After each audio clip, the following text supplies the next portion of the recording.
to Book That Commercial. My name is Akia, and today I'm going to talk about how I became eligible for SAG-AFTRA. So why haven't I joined? What am I waiting for?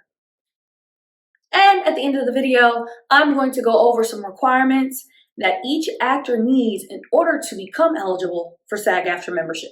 So stay tuned.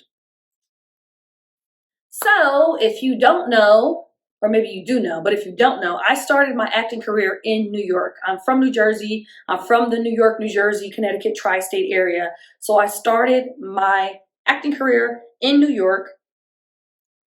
When I first started my acting career, I started to self-submit, okay? I was self-submitting on Actors Access, Backstage, and there was another site called New York Castings, okay? So I would just submit on these sites, and there were a few casting companies that did like background. So there's Grant Wifely Casting, they do background.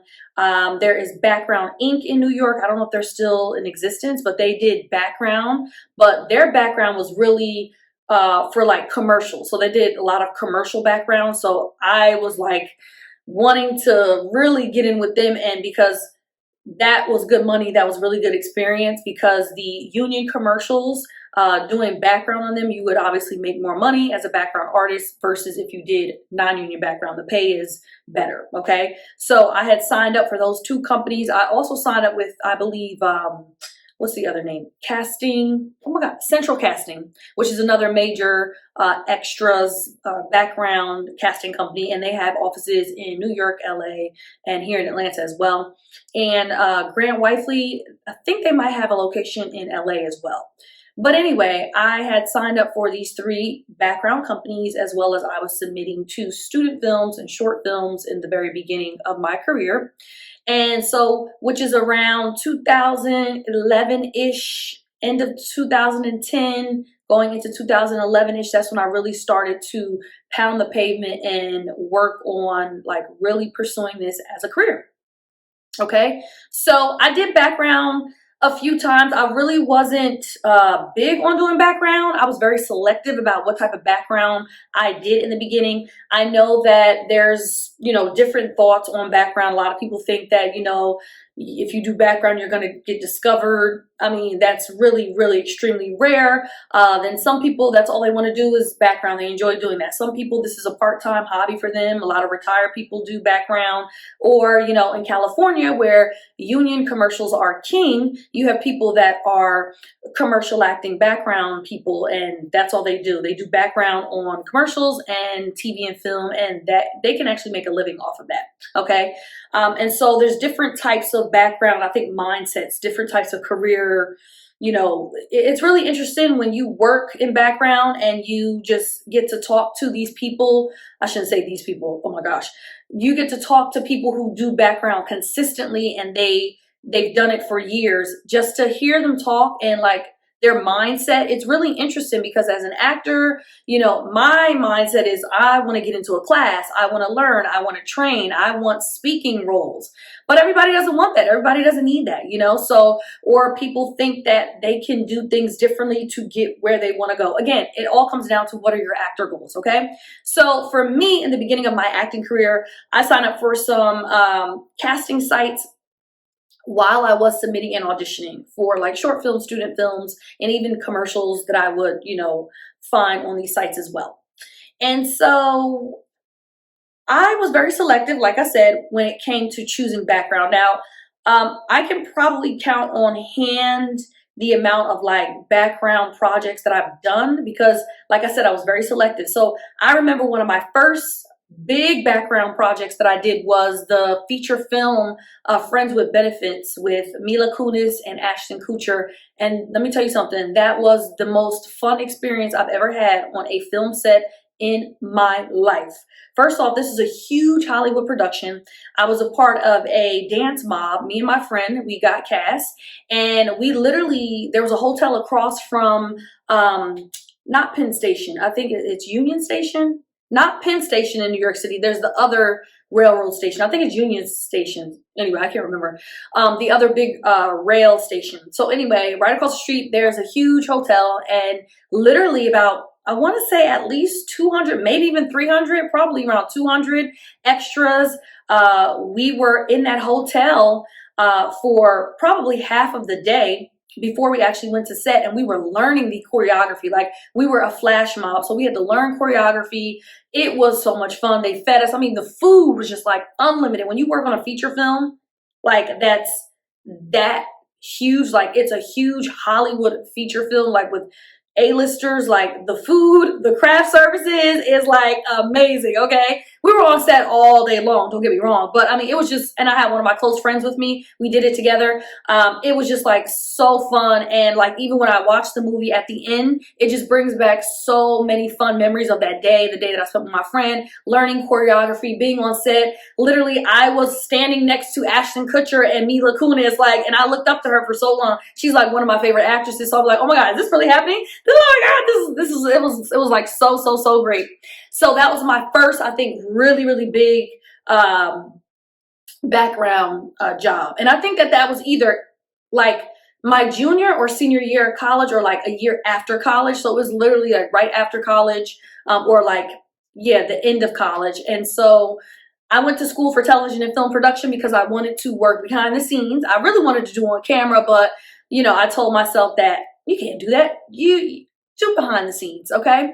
So I did that, and that was just like a breath of fresh air. It just like reinvigorated, like, you know, all the thoughts and feelings that I had already that were just like, the flames were there, but it just like made them, it just amplified them. And so I worked in corporate America for like 7 years before I said, you know what? I'm actually going to go ahead and do this. But when I decided to do that, and like I said, I started to submit myself, and I joined these casting companies. I did some background work on some commercials, and the pay was really good. Like I believe I got paid like anywhere between like $200 to $300 for background for commercials, which at the time for me, that was really good. And I just really enjoyed like being on set, being on a commercial set. And so I think I probably did maybe like 2 or 3 background commercial jobs. Okay. Now let's move forward. I also did background on Boardwalk Empire. Okay. That show was filming in New York City, and I love period pieces. I love a lot of HBO projects. And I was like, I want to be on the show. I want to be on the show. And I know Grant Wifely, I believe it was Grant Wifely, they were casting for that. And I was submitting myself. Anyway, I got cast as background the last episode of Boardwalk Empire. The last episode, I said, oh, glory! It was like amazing. So I got cast, and I got to be on set with Jeffrey Wright. I got to be on set with Stephen Hill. It was just, and what's the main actor in Boardwalk Empire? I can't think of his name right now, but he's a real skinny white guy. Very well-known actor, very phenomenal actor. He was on set as well. So it was just like, it was just so fun and surreal being on set. Like, I really felt like I had stepped back in time, because they had like all these old cars. They turned this entire block in New York City in Harlem into the 1940s, and there were the cars, and we had to go for our wardrobe fitting, and I got to, you know, wear, you know, my 1940s Sunday church outfit. It was so much fun. So like I said, I was very selective when it came to doing background work, but that was just me, because I was in the process of training and taking classes and also submitting, and I still had a full-time job as well. And I didn't want to do background. Like, you know, for me, I didn't want to spend my whole day just standing there. If I was going to do it, it had to be for a special type of project, maybe the director or the actor, or just something that was just really near and dear to my heart. And it wound up being like that. All of the background work that I wind up landing were things that I really wanted to be a part of. You know, I just wasn't just standing in the crowd, just like waiting, like, oh, I'm just here. You know, there were projects that I really was proud to be a part of. I submitted for them because I wanted to be in this scene. I wanted to be, you know, with these actors, or in this story, or work around this director. Okay. So that's that little story right there. Now let's get to how I became eligible for SAG-AFTRA. I became eligible for SAG-AFTRA because I received 3 Taft-Hartley waivers, okay? So what are Taft-Hartley waivers? So Taft-Hartley waivers are waivers that a non-union person will receive when they work on a union production, okay? So say, for example, I'm a non-union actor and there's a scene on, let's say, The Resident, okay? Yeah, The Resident. Is that a really popular show that everybody would know right now? What's a really, really popular show that everybody would know right now? Let's just say Law and Order, okay? Say, for example, Law and Order is doing a special scene, okay? And they are looking for an actor who, I don't know, can do a skateboard trick. They've looked everywhere. They've looked at all the union actors in New York, and, you know, they try to find a union actor that can do this stunt. They wind up finding an actor that can do the stunt that they need for this particular scene, but that actor is non-union. So they will go ahead and they will give that actor a waiver, which is basically a pass. Like, it allows you to work on a union production being non-union, okay? So SAG-AFTRA, they keep tally of all of those. And when you receive 3 of those, then you become eligible to join SAG-AFTRA, okay? So that's what happened to me. So the first waiver that I received, I was a stand-in for the show called The Good Wife. I can't remember whether it came on CBS. I think it was either CBS or NBC, one of those. But it was The Good Wife, okay? And again, it was through one of these background casting companies, because these background casting companies, they also cast stand-in as well as background, okay? And so they reached out to me. They were looking for a girl of my age that was light-skinned, that had curly, kinky hair. I guess the original girl that was in that film, that scene with the main actors, was not available for whatever reason. She was a union actor. So they needed somebody to come in ASAP, okay, and fill her role as a stand-in and be the stand-in. So I got the call, or I got the email, and I think it was really like kind of like a rush call thing. Now that I think about it, it happened so quickly. I think that it was like an urgent either reshoot or something of that nature. So the cards just fell in my favor, and I was cast. I went down there, and it was such a quick, easy shoot. I was there for maybe a few hours. I received my first SAG-AFTRA Taft-Hartley waiver. I was so excited. I'm like, oh my gosh, I got a waiver. I got a union waiver. Woohoo! So that was really, really exciting, okay? So the next time I received a waiver, the second waiver that I received was for a promo for the TV show Younger. I don't know if you all remember this, but there used to be a TV show, and I think it came on, what channel did it come on? Oh my gosh. Oh, TV Land. I think it was TV Land. Okay. It's called Younger, and they were doing a promo for, I guess, the new season that was coming out. So basically, the promo was basically the 5 lead actors of the show. It was like 4 or 5 of them, or maybe more. It was like between 5 or 6 of them. The lead actors of the show, they were like in this club, and the camera would just catch them like different poses, like boom, boom, like, and it was a promo basically saying, new season starts here, whatever like that. So again, I think it was through one of these background casting companies. They were like, we're casting for a small club scene. We need people urgently. We are giving out waivers. We are giving out SAG-AFTRA Taft-Hartley waivers. I remember seeing that in the breakdown. I was like, what? They're like, we're giving them out. Because I think they just really needed to get people like in there. And when I saw that, I'm like, oh yeah. So I submitted for that, and I got that because it was a party scene. It was a club, a lot of young people. I mean, it was a lot of extras there. I want to say anywhere between like 100 extras, about, maybe. Yeah. So it was like a small club, but they were able to like really pack it out. And we had like, wear our club outfits and stuff like that. And I just remember being so excited that I was like going hard on the dance floor. Like, and some people were looking at me like, this girl is crazy, but I was just so excited to be there. I was so excited. Like, it was just a fun atmosphere, and I was just blessed, really, to be able to have the opportunity to get another SAG-AFTRA waiver and do what I love, be on set. So, we danced, and I think we were there for like a few hours. That was a lot of fun.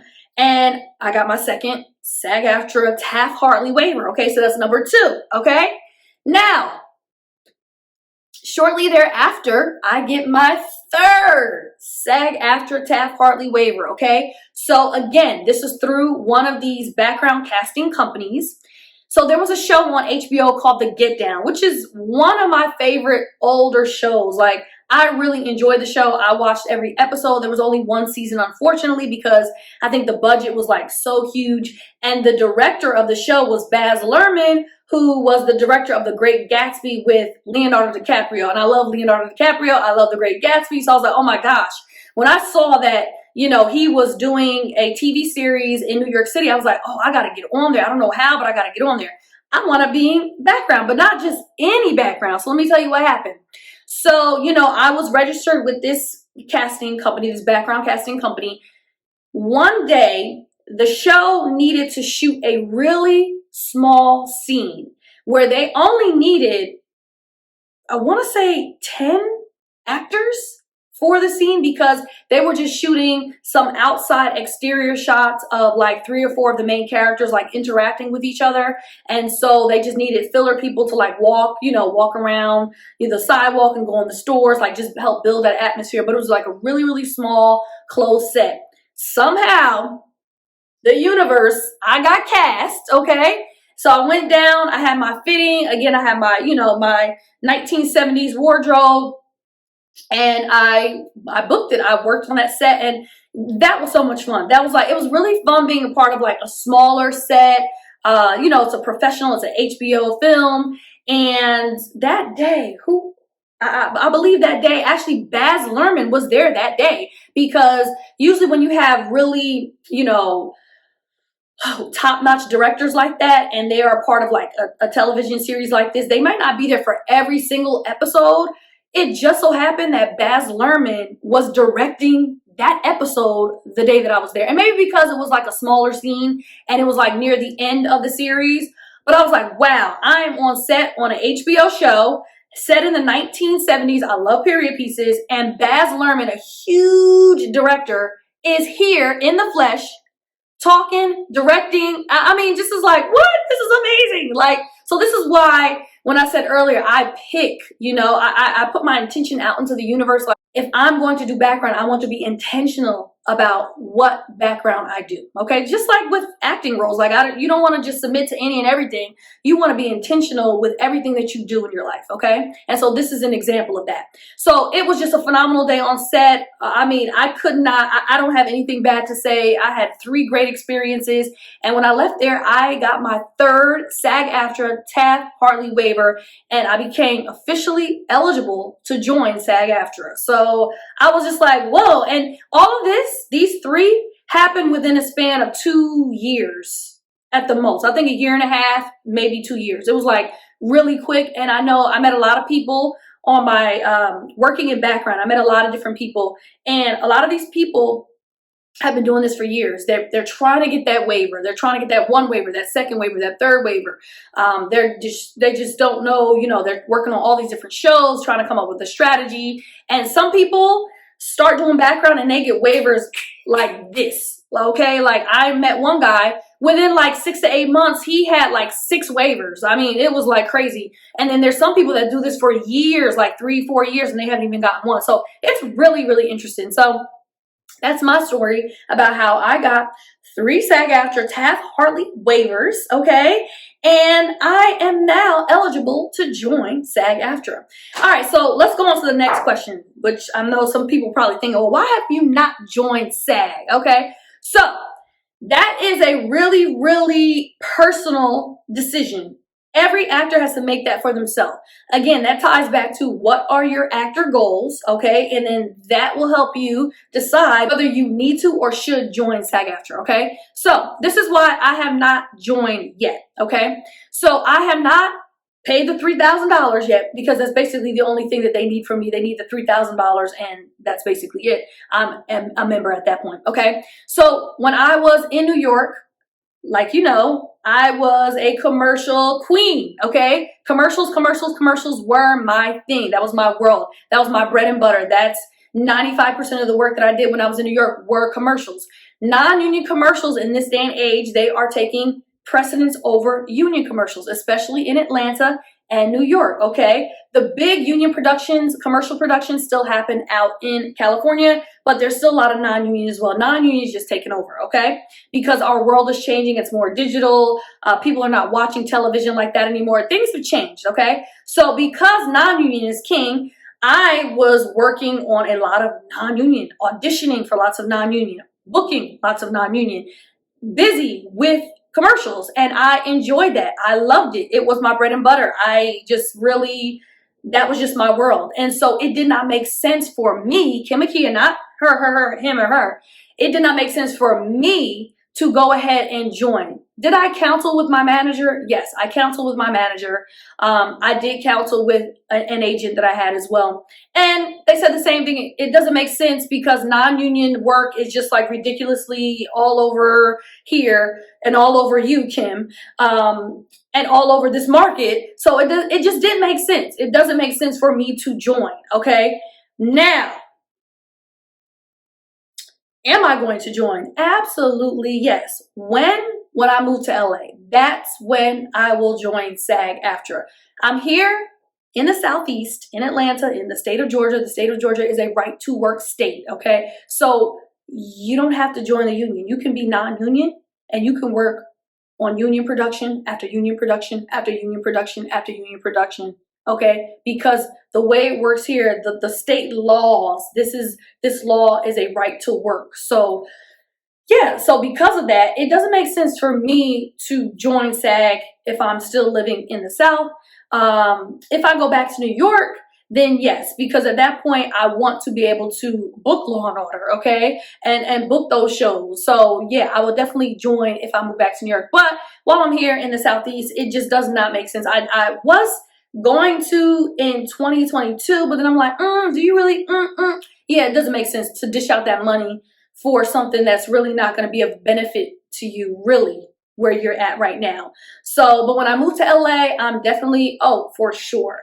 That's a whole nother story. But yeah, definitely will join SAG-AFTRA when I move to LA. Probably will have to, okay? But so that's where I'm at right now with my journey. And again, everybody's journey is different. Some people are like, I don't care if I'm in the South, I'm just gonna join it anyway. And that's great. That's like I said, it's a personal decision. You gotta do what you gotta do for you and whatever matches with your goals. It has to make sense for you. Don't let anybody else try to tell you how to, unless it's your manager and agent, you all are working together and come to a consensus. But I'm saying, don't look to the left, to the right. You know, you really got to go within and like, what's good for me? What makes sense? Does this make sense?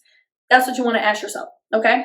So that's that. Now, I want to go into, some people are asking, well, how do you become eligible to join SAG? So there are 3 ways that you can become eligible to join SAG-AFTRA, okay? So the first way is to be a principal actor and have a speaking role. That's the first way. The second way is to be a background actor and to work 3 days consecutively on a union production, okay?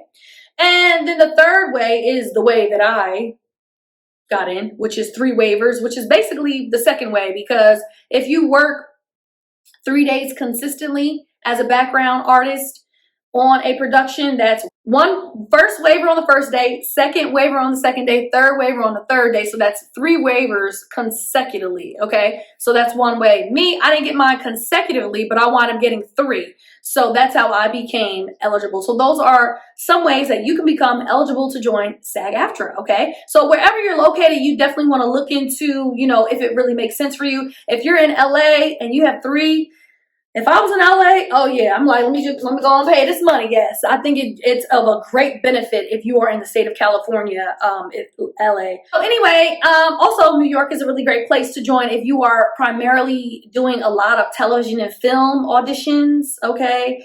Then you probably want to go ahead and do that too. Because if not, you're going to be forced to join. And it's like you don't want to get to that point where, okay, you booked a huge role, a guest star role on Law and Order, and then they're like, oh, but you got to pay us the $1,500 first before we can let you on. And you're like, oh wait, I don't have $1,500. So it's just like, just go ahead, they have payment plans, just do the payment plan. So like I said, if I was moving back to New York, I would definitely join SAG. If I was moving to LA, I would definitely join SAG. But since I'm Akia here in the Southeast, It don't make sense. It don't make sense, but it's coming soon. So, all right, y'all. So I hope this video was helpful and maybe somewhat entertaining, because I entertain myself a little bit sometimes as well. And I hope you were able to get some jewels from this. Thank you so much for watching another video. You could have been anywhere, but you are here with me. Gracias. Okay? Head over to the website, bookthatcommercial.com. I have got some new services. I've got some new merch. Okay? I've got some free actor worksheets over there. So head over to the website. Check it out. Check it out. Check it out. I hope you have a phenomenal day. Okay? And book that commercial. Hey, hey, hey.